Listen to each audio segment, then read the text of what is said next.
ассалому алайкум тамошобинони азиз, ба таваҷҷӯҳи шумо барномаи иттилоотии пайғом аз телевизиони Симои шаҳри Панҷакент тақдим мегардад. Дар студия бо шумо Сабрина Акрам ва коргардон Исмоилҷон Ховф мебошем. Инак имрӯз дар барномаи мо тамошо кунед.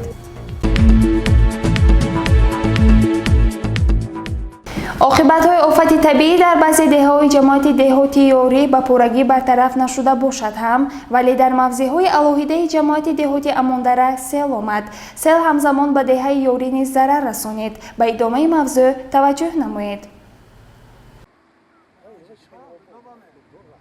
мардуми ҷамоати деҳоти Амондара чанд сол пеш аз сели даҳшатнок хисорот дида ҳеҷ гумон надоштанд, ки офати табиӣ онҳоро боз сарсону саргардон месозад. бо заминҳои назди ҳавлигӣ хароб ва ҳосили бо ариқи ҷимроёнда ба боди фано меравад ва бадтар аз ҳама ин ҷо талафоти ҷонӣ ба қайд гирифта шуд.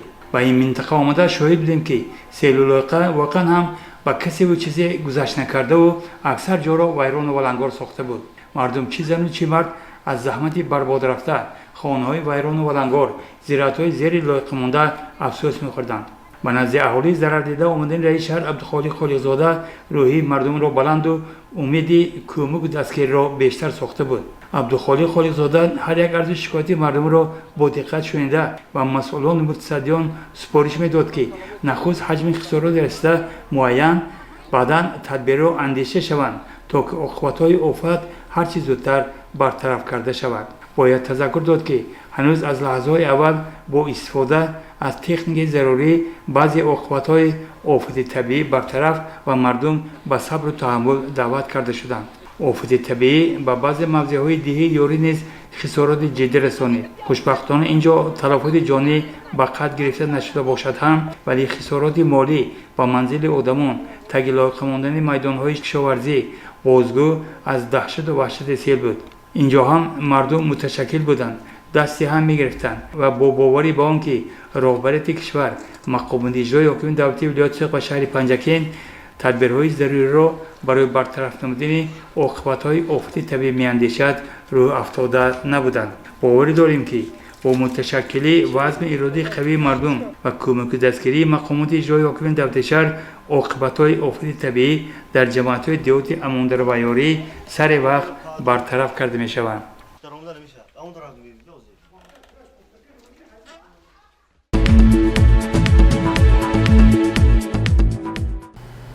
маъракаи муҳим ҷиҳати пешгирии бемории COVID-19 ваксинатсия дар саросари ҷумҳурӣ аз ҷумла шаҳру деҳотамон идома дорад. мусоҳибаи мо бо Набиҷон Тағоимуродов, муовини роҳбари шабакаи муассисаҳои кӯмаки аввалияи тиббии санитарии шаҳри Панҷакент оид ба табобат духтури дараҷаи олӣ дар ин бора пешкаш мегардад. беморӣ ҷомеаи ҷаҳониро дар давоми 2 сол хеле азият карда истодааст ва аз аввал то охир бо кӯмакҳое ки духтурон, табибон ба мардум мерасонанд, беморӣ ки нав ки ҳаст, роҳҳои беҳтаринеша ҷустуҷӯ мекунанд ва дар бораи худи ин беморӣ ки ҷомеаи ҷаҳонӣ ковид меномад, як мамлакат коронавирус меномад, як мамлакати дига мисол Афғонистон куруно меномад, инҳо аз куҷо пайдо шуд, ин беморӣ сабабаш чист, то кай давом мекунад, чӣ нишонаҳо дорад, шумо ҳама хурд то бузурги дунё ва ҳама мардуми моям хурд то бузурга медонанд. мо то ба ҳол роҳҳои пешгирия бо ниқоб пӯшидан, бо дастҳоро шустан, фосилаи иҷтимоиро риоя кардан, гигиенаи шахсию ҷамъиятиро риоя кардан машғул будем. аммо роҳи асосӣ ва ягонаи аз ин беморӣ раҳоӣ ёфтан, ҷомеаро аз ин тоза кардан як чиз монд. танҳо ин иммунизатсия واکسیناسیا یعنی ایمکوبی است. ёдовар мешавем ки мусоҳибаи мазкур ин шом намоиш дода хоҳад шуд.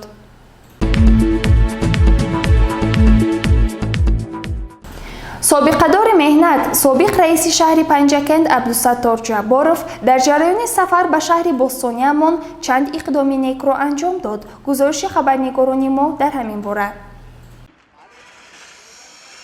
ба муносибати ҷашни бузурги миллат 30-солагии истиқлолияти давлатии ҷумҳурии Тоҷикистон дар тамоми кишвар корҳои ободониву созандагӣ бо маром идома дорад. шаҳри Панҷакент низ дар қатори шаҳрҳои ободу зебои мамлакат ба ҷашни истиқлол омодагӣ дида истода, дар ин раванд корҳо бо суръат давом дорад. яке аз чунин ободонӣ дар бинои мақомоти иҷроии ҳокимияти давлатии шаҳр аст ки он таҳти роҳбарии раиси шаҳр Абдухолиқ Холиқзода пурра таъмир гардида ба таври замонавӣ то арафаи ҷашни 30-солагии истиқлолият ба истифода дода хоҳад шуд. яке аз собиқ раиси шаҳри Панҷакент ки дар замони роҳбарии ӯ бинои мақомоти иҷроии ҳокимияти давлатии шаҳр сохта шудааст. собиқ вазири меҳнат ва ҳифзи иҷтимоӣ Абдусаттор Ҷабборов аз рафти корҳои азнавсозӣ дар бинои ҳукумат дида намудаву хушҳолии хешро чунин иброз дошт. ман бисёр мехоҳам ки ҳамаи шумо дар атрофи раис, дар атрофи он ташкилоте ки бо шумо ҳамкорӣ мекунад, ҳамкорӣ кунед. бевосита қаҳрамонои ҳамин буд кардани чунин объектҳои зебо шаведон. ман инҷа апаҳо ҳамошон кӯчаҳои гулзор карда гаштем, кӯчаҳои Панҷакент хеле зебо ва инҳо ҳам сеҳат саломатӣ.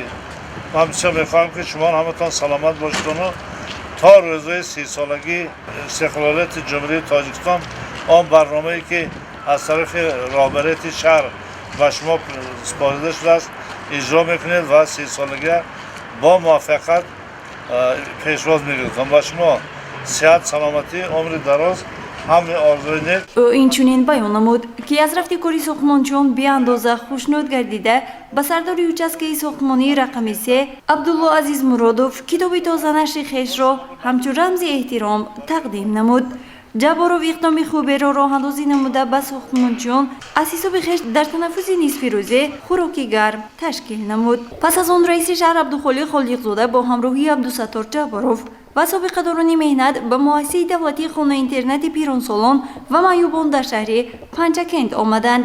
сараввал корманди хонаи-интернат меҳмононро ба истиқоматкунандагони он ҷо муаррифӣ намуд. раиси шаҳр Абдухолиқ Холиқзода бошандагони ин хонаи умедро бо омадомади ҷашни 30-солагии истиқлолияти давлатии ҷумҳурии Тоҷикистон муборакбод гуфт. имрӯз бо мақсади татбиқи сиёсати иҷтимоии асосгузори сулҳу ваҳдати миллӣ пешвои миллат президенти ҷумҳурии Тоҷикистон ҷаноби олӣ муҳтарам Эмомалӣ Раҳмон ва ҳукумати мамлакат мо дар ҳайати раиси шаҳри Панҷакент ва собиқадороне ки инҷа ном бурданд ташриф овардем ба ифтихори 30-солагии истиқлоли давлатии ҷумҳурии Тоҷикистон шуморо аёдат кунем ва дар баробари ин аз ҳолу аҳволи шумо хабар гирем.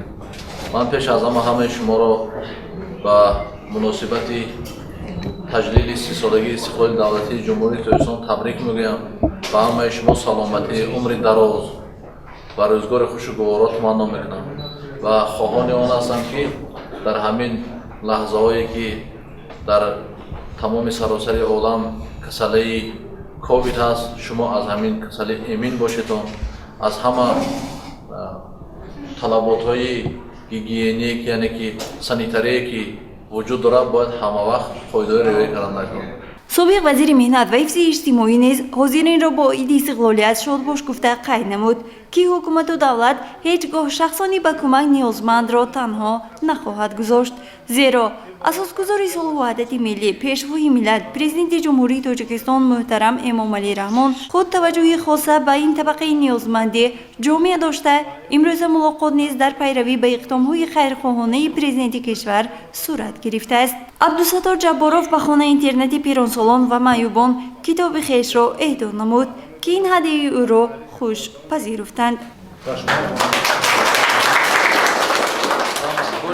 раҳмати калом миннат дорем мо барои ин ки ин китоби якумини ин кас ба мо тақдим нашудааст. ҳар боре ки биёем бо як тӯҳфаҳои арзанда мебиёям барои дастгириятон барои китоб. ин аз ҳама چیزی قیمتترین کتاب میباشد که از روی اصل استفاده میبریم. برای شما تانی صحت خاطر جمع یک چند مراتب رئیس شهر تشریف آوردن برای اینکه از نام کارمندان، از نام باشندگان مینداری به خودمون بیان میکنیم. سابقه‌دار مهنت جناب بایسنگینوف سخن گفته حضور مهمانان را خیر مقدم و گفت شمایان خداوند کریم در پناه صحت و سلامت امین نگاه دارد. اصلها خاری و زاره نبینید. شما را همیشه خداوند کریم چخیلی گفتند از تمام عذاب و عقوبت‌ها امین نگاه دارد. در هفته ملاقات رئیس شهر با استقامت کنندگان این بارگاه صحبت نموده تمنیات‌های ایشان را با خوشی پذیرفت. استقامت کنندگان این مؤسسه از بازدید و تبریکات مهمانان منتداری خویش را چنین بیان نمودند. ما از نام باشندگان همین درگاه یک جهان سپاسگزاری میکنیم با پیشوای معظم ملت محترم امام علی رحمان، با رئیس ولایت، شخصا با رئیس شهر پنجکین که همین همه وقت ما را نگاه دارن، همه وقت همه چیمون میرسوند. تشکر زیاد با رئیس شهر که در یک معرکه در ما خبر میکنه. تشکر که همین رهبریت دولت هیچ وقت ما را تنها نمیگذارند. لوینم پروردگار همه وقت شما را خدا نگهبان باشد. یک جهان تشکر که شما هستید.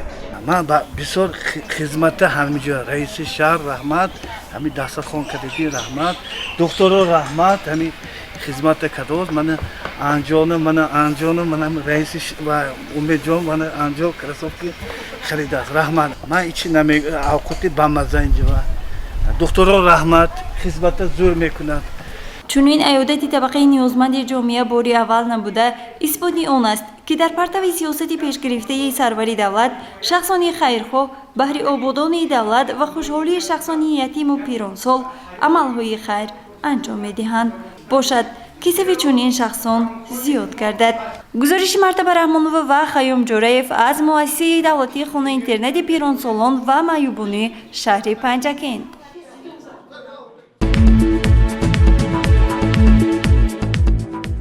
در دهه اماندره ستاد حالتهای فوق‌العاده مقامات اجرایی حکومت دولتی تحت رهبری رئیس شهر عبدالخالق خالقزاده برگزار شد. هنگام سفر به جمع دیهاتی اماندره با مقصد شناسایی با عاقبت‌های آفت طبیعی، رئیس شهر عبدالخالق خالقزاده نخست برای یک نفر فقیده سیل دعای فاتحه کرد. بعدا جلسه نوبتی ستاد حالتهای فوق‌العاده مقامات اجرایی حکومت دولتی در بنای مسجد تشکیلات میانم رقم 32 تحت رهبری رئیس شهر عبدالخالق خالقزاده برگزار گردید. عبدالخالق خالقزاده بعد شنیدن حسابات مسئول ستاد معاون رئیس شهر شوکت بابازاده اوید به وضع به عمل آمده از راهبران در همه سطح پرسش به عمل آورد. نخست رئیس جماعت دیهاتی اماندره پرسیده سپارش داده شد که اهالی باید متشکل باشد، با همدیگر کمک رسانند، زیرا ترتیب برطرف نمودن عاقبت‌های سیل باید همین در باشد. یعنی که تا آماده رسیدن نیروهای رسان خلق وظیفه‌دار است که تا حد امکان دستی هم گیرند و کارهای اولین درجه را انجام دهند. عبدالخالق خالقزاده سپارش داد که لایحه مستحکم نمودن ساحل‌های ساحل دهه اماندره باید آماده باشد، زیرا کسی کفالت داد نمیتواند که سیل اولین و آخرین باشد. در استاد مسئول کمیته حالتهای فوق‌العاده وظیفه‌دار کرده شد که در همکاری با ساختارهای ضروری برقرار نمودن خطهای آبی نوشاکی و پلیسی را در مد اول گذارد. رئیس شهر برابر دیگر سمت‌های کار جهت برطرف نمودن عاقبت‌های آفت طبیعی همزمان توجه دیرکتور مرکز نظارت دولتی سانیتاری اپیدمیولوژی شهر را به تدبیرها جهت پیشگیری بیماری‌های سرایتی از جمله کووید 19 روانه ساخت. یکی از وظیفه‌های مهم وسیع کردن سوی دهه اماندره دانسته شد و راهبران مسئول در این بابت وظیفه‌دار کرده شدند. رئیس شهر عبدالخالق خالقزاده در انتهای صحبت با مردم به مورد تاکید داشت که آفت‌های طبیعی رخ داده را کسی نمی‌خواست و آن خواست خدا و امر تقدیر است که باید تن داد. از طرف دیگر چنین حالات‌ها باید عامل به هم آمدن و متحد شدن ساکنان گردد، زیرا خوب هم فرمودند که بنی آدم اعضای یکدیگرند و اگر همینطور باشد پس ما باید همگان در کجا نباشیم، در کدام وسیله کار نکنیم، دست کمک و مدد را به شخص ضرر دیده وظیفه جانی و قرض ایمانی خود دانیم. тамошобинони азиз ва ҳоло ба як эълон таваҷҷӯҳ намоед. ба таваҷҷӯҳи сокинони шаҳру деҳоти Панҷакент мерасонем ки дар раванди авҷ гирифтани бемории сироятии COVID-19 аз ҷониби ҳукумати ҷумҳурии Тоҷикистон барои ҳифзи саломатии аҳолии кишвар ба таври ройгон масолиҳи доруворӣ ва ваксина оварда шудааст. аз ҳамаи сокинони шаҳру деҳоти Панҷакент даъват ба амал меорем ки барои ҳифзи саломатии худ ба марказҳои саломатии шаҳр ва ҷамоатҳои деҳот муроҷиат намуда ваксина гиранд, то ин ки аз беморӣ наҷот ёбанд. маводи доруворӣ ва ваксинаҳо аз ҷониби ҳукумати ҷумҳурии Тоҷикистон ба таври ройгон ба роҳ монда шудааст. ҳамватанони азиз, ба овозаҳо ки гӯё ваксина ба саломатии инсон зарар дорад бовар накунед ва дар ин маъракаи муҳими эмгузаронӣ ки он бешак маъракаи ҳаёту мамот аст, фаъолона иштирок намоед. тамошобинони азиз, дар ҳамин ҷо барномаи иттилоотии пайғом ба анҷом мерасад. ёдовар мешавем ки шумо ҳамзамон метавонед барномаи иттилоотии пайғомро аз YouTube канали Мо ТВ Симо тамошо намоед. то барномаҳои навбатӣ саломату сарбаланд бошед. хайр.